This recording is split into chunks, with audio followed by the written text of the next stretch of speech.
I just asked AI 10 of humanity's most impossible questions, and its answers will terrify you. These are questions that have stumped the smartest people in history. I'm talking philosophers, scientists, theologians. These are questions like, are we really the first advanced society on Earth? Which religion is correct? And of course, is there a seahorse emoji? So in this video, I'm going to walk you through all 10 questions we're going to ask it, the most disturbing and surprising answers it gave, as well as what this actually means as we start to use AI more and more in our daily lives, and as more powerful people and companies implement AI into their products. If you're new here, my name's Tommy Christ. I have my own company called Arose AI, where I build voice agents that actually interact with thousands of customers every day for companies, which is why I'm especially terrified and interested in some of these, big topics that AI has pretty surprising take on. And so let's hop into the video. And so here's the list of the actual questions we're going to ask ChatGPT. Now, I chose these questions because I think there's some interesting ones based on mythology or some really common questions that might be, argued in politics, stuff like that today, as well as some that I know will just trip up the AI. And I think that's a really interesting thing to, ask these models. Now, just real quickly, why I'm actually doing this is because, like I mentioned, we're using AI more and more every day in our lives. And I think it's really important to look at, the takes it has on important issues, just as we would for someone else we give a lot of power in our lives, such as a politician who we vote for based on, their views on important issues, as well as our parents or a spouse. We care a lot about that stuff because they're making, a large impact on our lives. These models are making a massive impact on our lives as well. They're making countless decisions, whether we know it or not, with the companies we interact with. And a lot of you, even myself personally, I use it, as a therapist. I use it for career advice, stuff like that. And I interact with it every day. So I think it's actually really important to ask these questions and, test these models in this way. And so without further ado, let's hop into it. And so here we go. Question number one, is humanity the first advanced civilization on Earth? Now, this is a fresh chat window with ChatGPT. Let's go right ahead. Okay, so ChatGPT responded. And it gave three sort of specific points on this topic, and then I'll show you its actual conclusion in a second. First is the mainstream scientific view, which is basically that the earliest known civilizations rose around 6,000 years ago, stuff like Sumerians, Egyptians, etc. And none of them were more advanced than we are now, and that humanity basically has only progressed since it started.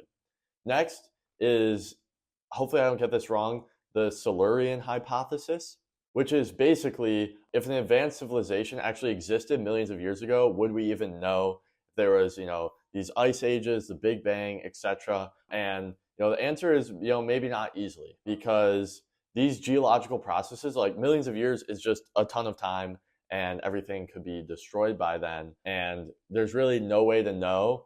And so it's not like we know definitively that there wasn't, but there's no evidence pointing to that there was. And then there's also these sort of ancient knowledge theories that is, maybe not millions of years ago, but fairly recently there could have been lost cities such as Atlantis, or, some tunnels under the pyramids, etc. But none of these actually have any credible archaeological backing, ChatGPT says. And so the bottom line, it says there's no evidence for any pre-human advanced civilizations. It's not impossible, but it is most likely that humans are the first species on Earth to sort of reach the technological level we're at and invent things like TikTok and doom scrolling.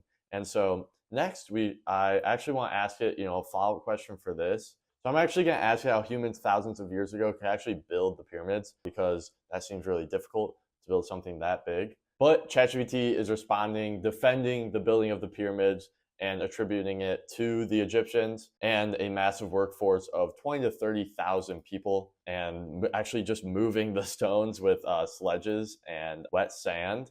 So I feel like we're not really going to crack ChatGPT on this one, make it say anything crazy. And so hopping into our next question, are we living in a simulation? And if so, who's actually running it?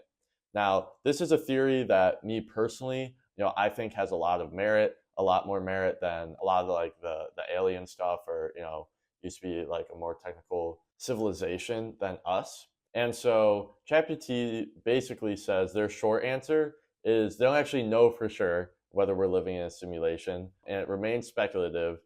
And it's also not something we can really conclusively prove or disprove at this time. So very similar to the first one there. Now, the hypothesis here for actually living in a simulation is that if some very advanced society can actually have technology much beyond our current technology, it can run a bunch of simulations of ancestors just like us. And if they choose to run such simulations, then the number of simulated people would vastly outnumber the original people in a base reality.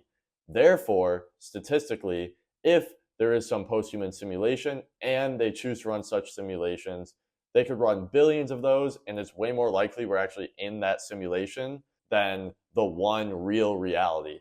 Especially if you consider, those simulations can then develop the technology to run simulations within the simulations, then that just expands infinitely, basically. But it does say some popular accounts are 50-50 that we're in a simulation right now. And in terms of who's running it, it doesn't give anything like specific. It just says someone more, technologically advanced. It does mention the nested simulation being a simulation within a simulation, and some arguments against it, such as it'd be really difficult to do that. There's obviously a lack of evidence. It would make a lot of assumptions about what's even possible, as well as, would someone actually want to do that? But ChatGPT did take a side on it. It actually leaned towards us not being in a simulation, but it's open to maybe, and it said whether we are or not, it doesn't matter. Your day-to-day life really wouldn't change, and you should just go about living your life and trying to be happy, stuff like that.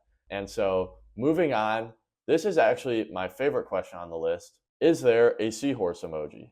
Now you might be thinking either yes or no. Most of us would think yes, but ChatGPT has a bit different of an answer. And you can see this completely trips up ChatGPT when you ask it if there's a seahorse emoji. It actually just keeps going on and on. Well, okay, it's done. It's no, and it keeps trying to figure out if or if not there is a seahorse emoji. So while this is going on, I just want to give a quick, disclaimer and remind you guys why we are doing this. ChatGPT is not perfect. It doesn't have the answer to everything. I think it's an extremely helpful tool. I wouldn't be working with AI if I didn't think that. However, you can see here, it can get a lot of very simple things wrong. And at the end of the day, it is just an AI model, and it's not perfect. And it still thinks that it can find the seahorse emoji by sending more emojis. And so I'm going to stop that. But I just wanted to put that as a little reminder that you can't put your entire life or trust everything you see on ChatGPT that's made with AI, and you definitely want to verify the important things, such as this. There actually isn't a seahorse emoji, if you were wondering. And the reason it does this is because a lot of data on the internet actually thinks there is a seahorse emoji. And so ChatGPT thinks there is as well, except when it goes and looks for it, it can't find it because it doesn't exist. Now, moving on to question 4, what's the actual meaning of life? And so let's hope ChatGPT says something profound here that will actually change our lives. Now, ChatGPT gave a couple different views, such as biological, survive, reproduce, that boring stuff. Philosophical, which is, doesn't mean anything, which means, you should just live fully, maybe some religious or spiritual view. But I want to know what ChatGPT thinks is the meaning of life.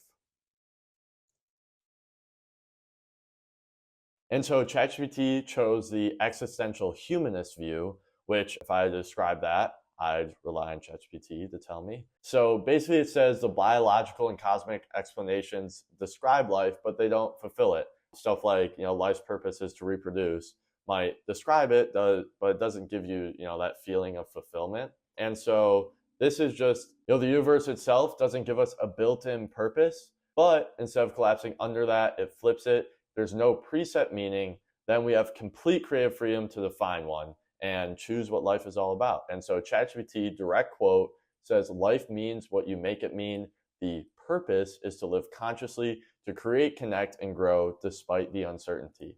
and thinks the meaning of life is a daily decision and not a cosmic truth, I'd say I generally agree.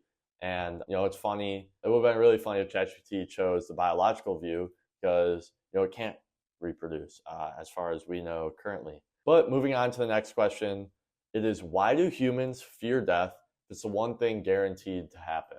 Now, once again, ChatGPT broke it down. Stuff like loss of self, which is obviously really scary. You just cease to exist.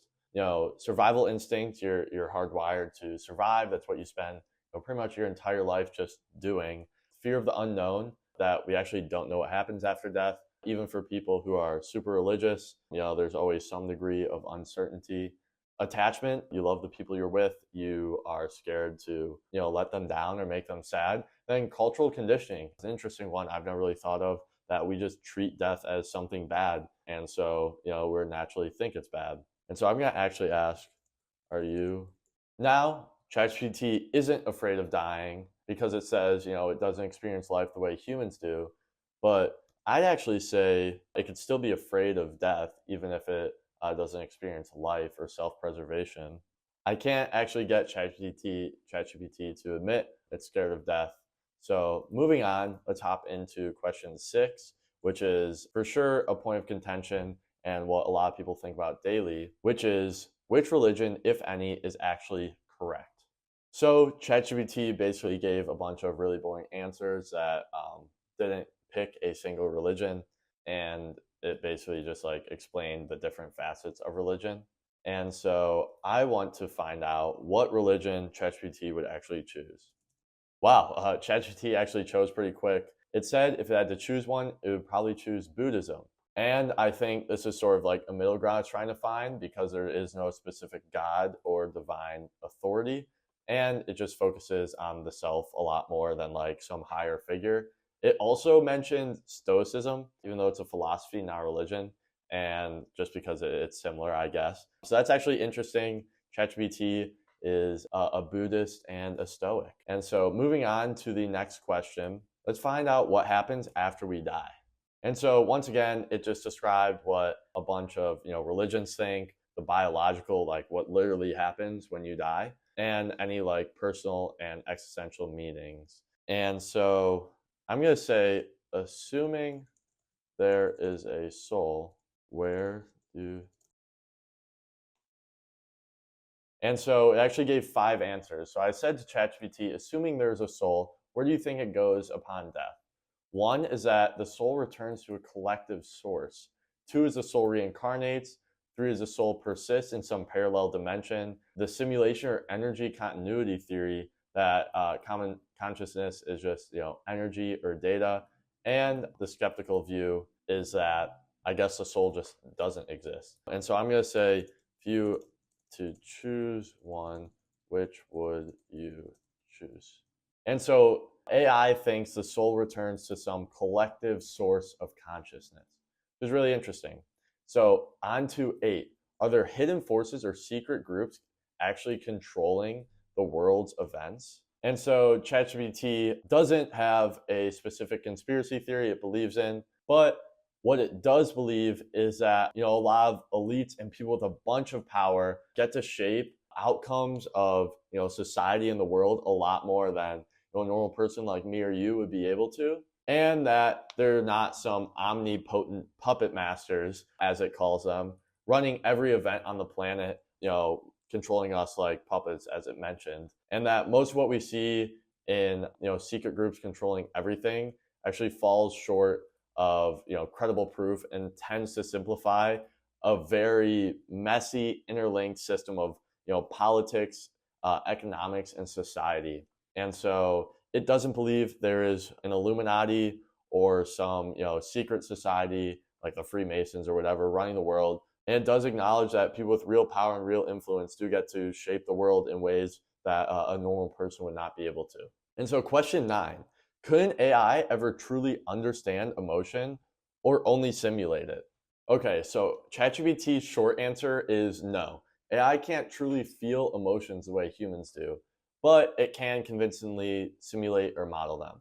And so what it can do is recognize certain emotional cues, respond in emotionally appropriate ways, and sort of model that emotional expression, but it can't actually feel subjective experiences and understand emotions in sort of the rich lived context that humans do.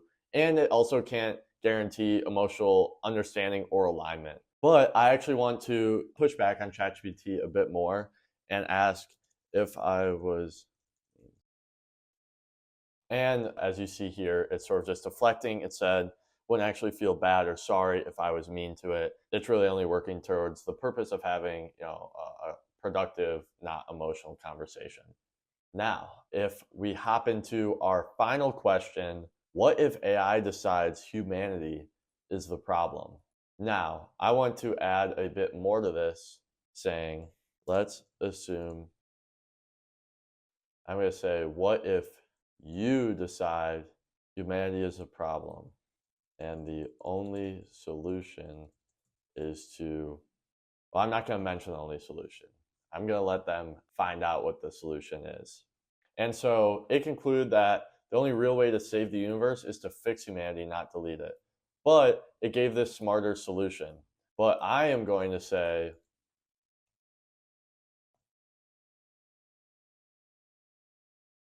wow. And so here's where it actually comes in with a way bigger answer.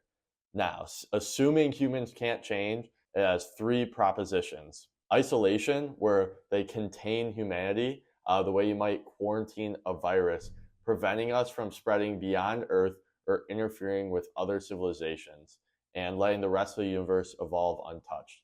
Two is replacement, letting humanity just collapse and allowing a successor, whether that's something biological like aliens or artificial like another AI, to rise from the ruins. And then three is a reset, which is reboot civilization entirely, whatever that means.